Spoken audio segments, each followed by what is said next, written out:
tudo bem com você? Eu sou Fernanda Nominato e nós estamos aqui para mais um Uni 360. Hoje a gente vai falar sobre um tema muito especial que tem ganhado notoriedade na imprensa, né? E a gente vai receber aqui o psicólogo Leonardo Vieira para falar um pouquinho para a gente sobre o segundo simpósio de TDAH do Leste Mineiro. Oi, Leonardo, seja bem-vindo. Oi, Fernanda, eu que agradeço a vocês, a TV Univale, a universidade, por esse espaço para nós falarmos sobre saúde mental, né? A gente está falando sobre TDAH, a gente vai falar sobre o simpósio, mas nós estamos falando do bem cuidado, cuidar de si, né? Em todos os aspectos, porque hoje saúde a gente sabe que é um bem-estar biopsicossocial, não é só uma área isolada, mas a gente vai começar pela saúde mental e compreender o que é esse bendito do TDAH, que hoje todo mundo fala, né, e tudo mais. Então, eu que agradeço a oportunidade. Leonardo, então, deixa eu começar com uma dúvida que eu acho que, às vezes, pode ser a dúvida de quem está em casa nos assistindo. Como é feito o diagnóstico do TDAH? O que é o TDAH? Porque, às vezes, ele pode ser, igual a gente estava conversando aqui, né, pode ser interpretado como, é o modo dele agir, é o comportamento dele, é o jeito da pessoa. É fácil identificar? Hoje é um pouco mais compreendido no âmbito comum, no dia a dia, para os profissionais como nós, que fomos estudando e fomos compreendendo, a gente vai olhando e vai ver que não é só o jeito. É claro que acaba fazendo parte do jeito de ser da pessoa, mas essa parte é uma parte muito disfuncional, que vai trazendo prejuízos para a vida dela. Então, compreendendo inicialmente assim, Fernanda, TDAH, transtorno de déficit de atenção e hiperatividade. Muitos perguntam para mim, como é que eu consigo ver e tudo mais. Falei assim, tomando cuidado em estereotipar, mas normalmente o TDAH ou era aquele garotinho que ficava mais voando dentro de sala, falava sonsinho e tudo mais, ficava para a janela, e eu era desse jeito, sabe? Ou então aquele que não parava, aquele que não para, sobe nas cadeiras. Muito e por mais agitado, que você né? Exatamente, muito agitado. Então isso aí você vai começando a fazer as avaliações. A avaliação, ela é longitudinal. O que é uma avaliação longitudinal, Fernanda? Por exemplo, eu só faço diagnóstico tardio. Eu sou especialista em diagnóstico tardio, que é da adolescência à fase adulta. Então, eu vou trazer, buscar informações desde a infância, porque para ter TDAH é necessário ter antes dos 12 anos de idade, de acordo com os critérios do DSM. Então, a gente vai observar lá no processo da infância como que foi a adolescência e como é que foi esse adulto. E a gente também tem testes e escalas que nos ajudam a compreender melhor esse desvio da atenção e compreendendo também o comportamento. Lembrando que TDAH não é doença. Ele é um transtorno neurobiológico. Ou seja, nós já nascemos com essa condição. Uma vez TDAH, sempre TDAH. Não muda. Mesmo com a medicação, mesmo com a psicoterapia, o que nós vamos trabalhar é diminuição de sofrimento, prejuízo, para as pessoas aprenderem a lidar consigo mesmo, né, com essa percepção neurobiológica, porque o padrão do cérebro é um pouco diferente no processamento da informação, no seu funcionamento. Vou dar um exemplo assim, às vezes é 0,5% diferente no padrão funcional, sabe? Mas que de alguma forma vai alterando os comportamentos e a vivência das pessoas no dia a dia. Você falou aí, né, agora há pouco, sobre a questão do sofrimento. Como que se dá esse tipo de sofrimento numa pessoa, né, que tenha TDAH? Nossa, muito importante, interessante falar isso, né? Então, nessa caminhada, a gente vai observando muito sofrimento mesmo. Por quê? Lembra que ela tem prejuízo. Então, por exemplo, mas claro que hoje muitos pais já mudaram o seu comportamento, mas ficava assim, os coleguinhas, seu sonso. Isso é devagar demais. Tá vendo porque você não consegue? Então, a pessoa vai criando crenças disfuncionais sobre a vida dela. Né? Exatamente. O modo como ela se identifica no mundo, ao se perceber nas relações, que ela começa a acreditar que ela não vai ter condição. E às vezes no trabalho, e aí você tem que trabalhar para o TDAH, por exemplo, na adolescência ou na fase adulta, assim, será que você está realmente fazendo aquilo que você tem uma condição melhor para estar desenvolvendo? Um autorrelato, eu acredito que eu posso trabalhar assim. Eu fiz administração, depois eu fiz psicologia, depois fiz o mestrado novamente de administração. Com consultoria organizacional é uma coisa que interliga muito com a clínica. Quando eu fiz o técnico em administração, eu fui logo ali aos 20 anos trabalhar no setor financeiro, que exige uma atenção assim, refinada, exemplar na questão de fazer conferências de informações, de pagamentos, enfim. Aí eu tinha uma coordenadora muito, muito eficiente, muito atenciosa. Léo, olha só, eu parei com você, o que você não compreendeu? Eu falava, eu compreendi. Mas ainda está tendo um erro. Então, eu fui compreendendo depois ao longo do tempo, e eu fui levando isso para a terapia. Será que eu estou realmente fazendo o que eu me identifico, o que eu posso fazer de melhor? Até que eu fui compreender outras áreas na vida que eu conseguia me sobressair e tirar essa ideia de que eu não consigo fazer as coisas, né? Essa sensação de competência. Esse é só um exemplo, sabe, Fernanda, que acontece na vida da pessoa com TDAH pelos prejuízos e o modo que aconteceu essa interação na vida dela. Ô, Leonardo, eu não sei você, mas recentemente a gente observou um boom nos diagnósticos de TDAH e as pessoas começaram a achar que tudo era TDAH, ou então até mesmo desmerecer o diagnóstico de TDAH. Isso é TDAH. Ótima colocação. Então, tipo assim, como não deixar que, né, essa situação seja levada a esse ponto, né, das pessoas desmerecerem ou desvalorizarem essa condição, né, imposta às vezes até mesmo pela mídia, que não informa da forma correta. Hoje a gente não pode deixar de falar que a gente tem rede social, né? E aí, porque eu vejo que a mídia, ela tenta de uma forma ética buscar informações de modo a realmente que seja uma informação mais coerente. Quando a gente chega nas redes sociais, então aí o campo fica mais minado. Que é interessante a gente começar a perceber, sabe, Fernanda, assim, olha, desmerecer um diagnóstico de saúde mental é algo tão prejudicial na vida de uma pessoa, né? E a sua pergunta inicial, assim, e esse diagnóstico? Por que hoje tem esse boom de TDAH? Ninguém falava sobre isso. Bom, a gente já tem relatos de TDAH na literatura psiquiátrica, na psicologia, desde lá 1940, as medicações, 1920, né? E, além disso, eu vou colocar alguns fatores que vale a pena de repensar, que não é um boom assim do nada, porque eu acredito que realmente hoje nós estamos falando mais. Mas também porque nós estamos tendo acesso a mais informação, né? Exatamente. Eu também penso assim. A gente tem mais acesso à informação. Além de ter mais acesso à informação, compreende, por exemplo, eu tive o meu diagnóstico tardio. Inclusive, meu diagnóstico começou aqui, dentro da Univale. Eu sempre dou esse exemplo, foi com a professora Delice, na aula de psicologia escolar, lendo o livro No Mundo da Lua. E eu mesmo não valorizei. Tá, beleza, isso aqui. Mas é o retrato do que acontecia ali no livro. E eu aluguei ela aqui no estacionamento falando sobre isso. E aí, esse diagnóstico, a gente tem um diagnóstico tardio. Ou seja, percebe que tem aí um grupo de pessoas que não é pequeno, que lá atrás ali não sabia desse diagnóstico, e agora com essa informação que está fácil, ele começa a procurar informação. E tratamento. Né?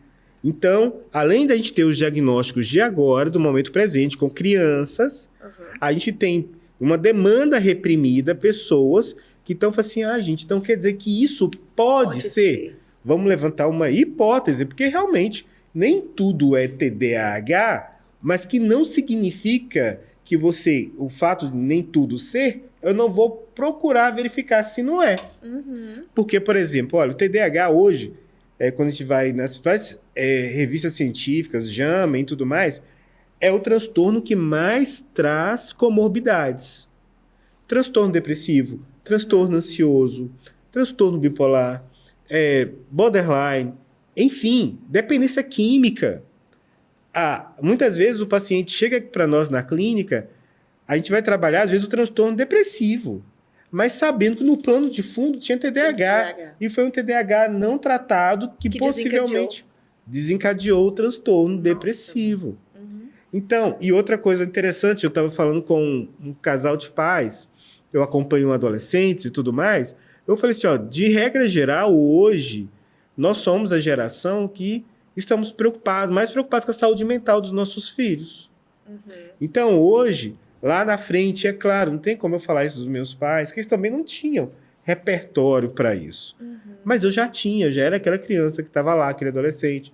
E aí os professores falavam, nossa, mas seu filho é ótimo, uma maravilha e tudo mais. Mas não presta atenção dentro, só fica olhando para as árvores fora da janela.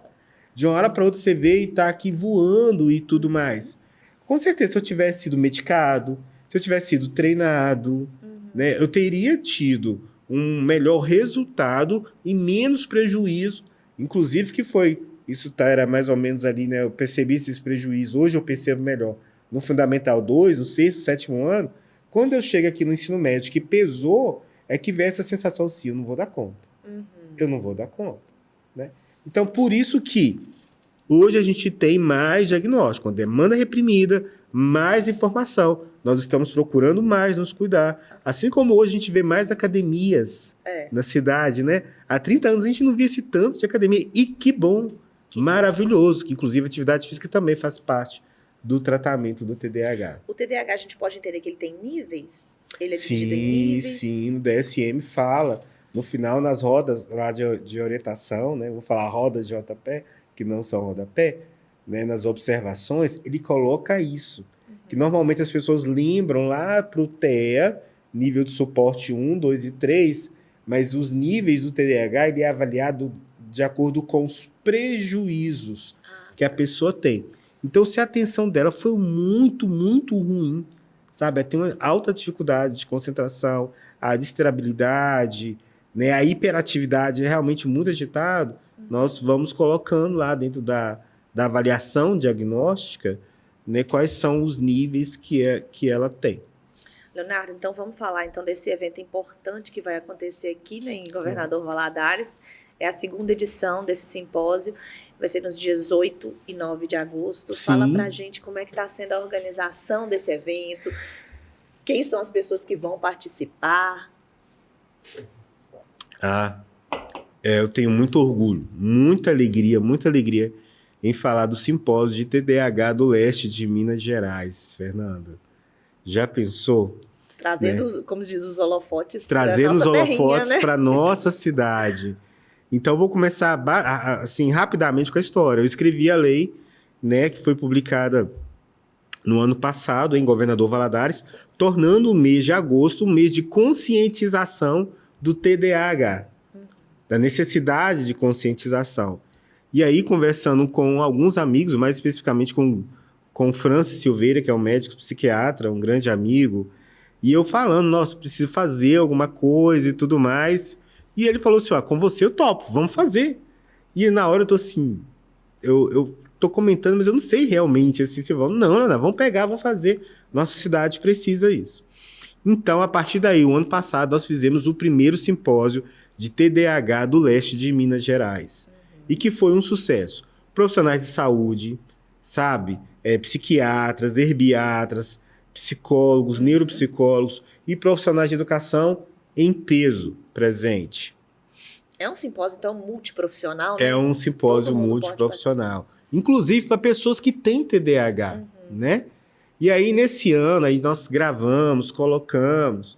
A gente sempre tentou, ao máximo, fazer com muita qualidade. Sim. Sabe? Então, os investimentos, o que a gente recebia é para tornar, então, a melhor gravadora, trazia, colocava, para ter tudo de qualidade de ver. As pessoas veem o nosso trabalho. Bom, nesse ano, começamos a divulgação. E hoje nós já temos praticamente 300 inscritos. Nossa. O ano passado, para se ter ideia, foram quase 200. Né? E as inscrições ainda não acabaram. Não acabaram ainda. As inscrições não acabaram. Então, quase 300 inscritos já, vamos passar, se Deus quiser. Tudo já está indicando para isso. E o mais interessante, Fernanda, nós já trouxemos o Rodrigo. Né? O Rodrigo ele é um psiquiatra de Campinas. Ele ajudou a escrever dissertações, teses e também bulas de remédio na área de psicoestimulantes para TDAH, esse psiquiatra. E, de repente, a BDA, quem conhece, quem é de todo o Brasil, aí, sabe, os profissionais da área de saúde mental, a gente roda o Brasil para participar dos congressos da BDA. O que é a BDA, Leonardo? Associação Brasileira de Déficit de Atenção. Nós não fomos atrás deles, Eles entram em contato com a gente e parabeniza pelo evento. E fala, gente, que evento maravilhoso vocês estão fazendo aí no leste de Minas Gerais. Eles falam, nós queremos participar, estar presente, chancelar o evento de vocês. Na hora, nós ficamos extremamente surpresos. Sabe, que nós não esperávamos. Então, nós mudamos um pouco a programação para uma coisa muito positiva, porque a presidente da BDA estará aqui e vai fazer a abertura, vai falar sobre a Via Crucis, sabe? Da pessoa com TDAH, como é que é essa vida. Um termo assim bem intenso, né? Pesado. Forte, né? Muito forte, isso mesmo. Porque realmente até chegar ao diagnóstico, entender como que eu levo como eu levei o meu TDAH para a escola, como eu levei o TDAH para o casamento. Eu mesmo vou dar uma palestra. Eu fiz, inclusive, uma pesquisa e enviei para vários grupos, pessoas, amigos, pacientes, né, que eu vou falar sobre o impacto do TDAH na relação conjugal. Né, como eles acreditam que influencia o fato de ser TDAH nos medos, nas crenças e tudo mais. Então, vou apresentar o resultado e falar, né, sobre essa questão do TDAH influenciando no relacionamento conjugal. Então, tá muito legal. Tem palestra para profissionais da educação com a Juliana Judes, o neurologista Matheus Nader. Ele vai falar hoje sobre diagnósticos, aspectos, os avanços do diagnóstico. Tem o Franz, que vai falar o comportamento impulsivo, por exemplo, TDAH. População carcerária, para você ver. Se TDAH, a gente está falando de impulsividade, hiperatividade... ainda mais dentro numa realidade dessa, como é que isso... As estatísticas mostram que, possivelmente, mais de 80% da população carcerária tem, possivelmente, TDAH. Estamos estudando para isso. Então, a gente está buscando informação e trazendo para a sociedade, inclusive para a pessoa que tem TDAH, quer participar, que não é só para profissionais, para que ela venha receber essas informações. Muitas pessoas vêm atrás de nós quando eles veem e falam assim, gente do céu, como tá rico. Eu falei assim, a gente tenta fazer o máximo possível para que seja atraente e, principalmente, que nós possamos aprender mais para lidar melhor, tanto comigo, que posso ser TDAH, eu sou um neurodivergente, mas tanto com a pessoa que está do meu lado. Que não é fácil também conviver com uma pessoa com TDAH que não está tratado. Ele é um transtorno que pode se transtornar, mas não significa que ele tem que transtornar. Então, a gente pode entender o simpósio como uma oportunidade de melhoramento, de conhecimento, né, para todos, porque a partir do momento que você não tem, se você convive com uma pessoa assim, você tem que entender o modo dela pensar, dela agir, para tornar um ambiente que seja ambiente de trabalho, um ambiente melhor, mais agradável, mais produtivo. Exatamente. Eu não preciso ter TDAH, né? E olha só que dado interessante. As estatísticas estão só aumentando. Porque, como eu comentei, olha só esse ponto, Fernanda. Antigamente, as primeiras estatísticas demonstravam 5% da população, 8%, 13%, 20%, se não me engano, agora está com 29% da população com TDAH. É um transtorno do neurodesenvolvimento. Ele é genético. Ou ele vem de hereditariedade. Hoje, quando eu olho para cima, eu falo assim, tu TDAH da família, senhor. Agora eu entendo melhor de onde que veio. Ou então é uma questão que foi acontecendo no processo de neurodesenvolvimento do feto. Às vezes foi o uso de drogas, pode ter acontecido alguma medicação, alguma questão que aconteceu ali nesse processo. No processo de formação. No processo de formação, exatamente. Mas não se pega TDAH depois que nasce. Tá? Então, sabendo disso e que isso está cada vez crescendo, eu já tenho um filho dentro de casa diagnosticado. E a minha esposa vira e fala assim, Senhor, 2 da mesma casa. Como lidar? Como lidar, pelo amor de Deus, 2 da mesma casa. Aí eu olho, né, uma coisa que eu vou trazer na minha palestra, assim, olha, aprender a ter afetividade com a pessoa e você tem total direito de sentir raiva da situação. Porque, às vezes, o TDAH vai trazer, e não é por querer, situação que ele fala assim, poxa, mas eu esqueci a chave, eu preciso que alguém vá lá e pegue para mim, aí você fala assim, pô, eu tenho que parar da sua vida, eu tenho que resolver a sua vida. É claro que a gente vai tratar para que ele tenha estratégias para que isso não aconteça. Mas a pessoa começa a criar barreiras e ideia que ela está prejudicando a vida do outro por causa dos problemas. Assim, por que eu não consigo lidar com isso? Até ela entender que é um TDAH. Né? Uma paciente falou isso para mim no final de semana passada. Hoje eu estou me aceitando melhor essas coisas que acontecem. Não é uma resignação, então tá, minha vida é isso, é porque eu tenho TDAH. Não. Não. Medicação, terapia, estratégias. Mas não preciso mais, toda vez que acontece alguma coisa comigo, porque eu sou burra. Aí tá vendo? Se Por isso que não dá certo. martirizar, né? Exatamente, ficar se crucificando. Aham. Leonardo, eu gostaria muito de te agradecer, né, por esse Nós agradecemos. pequeno bate-papo que foi tão interessante. Eu acredito que quem está em casa também está instigado a conhecer um pouquinho mais sobre o TDAH. Então, eu queria que você fizesse o convite, né, para as pessoas participarem desse simpósio. Uau! Olha só, pessoal. Eu, Leonardo, psicólogo, juntamente com toda a equipe, o Francis, né, a Valéria, todo mundo está conosco, os vários palestrantes. Temos palestrantes de referência no Brasil. Né? Hoje nós temos a chancela da Associação Brasileira de Déficit de Atenção. Venha e participe conosco. Você está em Valadares, você não vai precisar ir para fora de Valadares. Exatamente. O simpósio está num preço muito acessível, é um investimento maravilhoso. As pessoas que nós recebemos depoimentos assim que estimulam mais ainda do ano passado, do que foi o marco de participar do simpósio de TDAH. É o segundo simpósio de TDAH do leste de Minas Gerais. Acontecerá nos dias 8 e 9 aqui na Univale, que é uma grande parceira nossa para a realização desse evento. Vem com a gente. Você quer fazer sua inscrição? Entra lá no site @TDAH Leste de Minas Gerais, tá certo? Leste de Minas. E aí, quando você entrar lá, vai ter um link na bio. Você entra e faz a sua inscrição. Será sexta-noite e sábado, muito, muito aprendizado. Você vai rever pessoas, compartilhar experiências de crescimento. E eu tenho certeza que você vai levar tanto para a sua vida profissional, independentemente da área que você está, tá certo? E também no lidar com as pessoas, na entidade religiosa que você participa, o olhar diferenciado, de buscar estratégias para poder, né, lidar com essa parcela da população que cada vez está se descobrindo, compreendendo mais o que é o TDAH. Leonardo, mais uma vez, muito obrigada, tá? Agradeço. Boa eu sorte que no simpósio. Eu acredito que vai ser um momento muito especial, de muito conhecimento, de muito compartilhamento desse conhecimento, que vai se propagar em diversos ambientes, que seja em Valadares, que seja na nossa região ou Brasil afora, né? Vamos levando agora Brasil afora. É o nosso interesse, a gente está muito feliz. Muito obrigado, Univale, e você, Nós que Fernanda. agradecemos, Leonardo. Pessoal, eu espero que vocês tenham gostado e fica o convite, né, do Leonardo, de todas as pessoas que estão participando da organização desse segundo simpósio, para que você participe, que busque informações e que repasse as verdadeiras informações para quem precisa, né, ser acolhido para a pessoa que tenha TDAH.